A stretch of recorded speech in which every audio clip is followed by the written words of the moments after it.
En tout cas, là aussi, le déni, si vous voulez, ce qui est dommage, c'est que l'attitude des pouvoirs publics ou des institutions dépendantes du public ou de leurs représentants préfèrent faire un déni des problèmes plutôt que de les traiter, n'est-ce pas?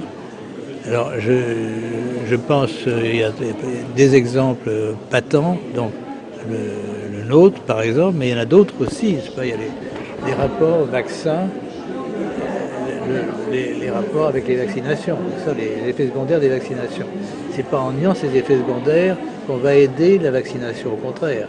On va tuer les vaccinations, qui sont très très utiles, mais évidemment, il faut reconnaître qu'il y a des personnes, des enfants, il ne faut pas vacciner dans certaines circonstances. Il faut donc connaître ces circonstances. Il ne faut pas que la vaccination soit une vaccination de masse. Les vaccinations de masse ont été désastreuses. On se souvient de l'hépatite B chez les enfants en âge scolaire, par exemple, ou les vaccinations anti-polio chez les enfants africains, par exemple, sans discrimination. Alors ça demande davantage d'efforts médicaux, mais c'est important qu'il n'y ait aucune mort par vaccination. Même une seule mort serait de trop. Ou une maladie grave handicapant à vie l'enfant. Ceci n'est pas admissible.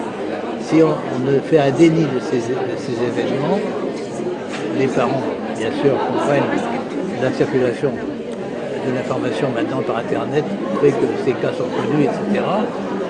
Et donc, il y a une attitude anti-vaccination, ce qui est très mauvais, parce que ça détruit le pouvoir de la vaccination. Il faut donc avoir une attitude, non pas de déni, mais reconnaître et faire de la recherche là-dessus pour éviter ces cas. Et la même chose pour d'autres situations. Donc dénier le Lyme chronique, par exemple, c'est très anti-médical.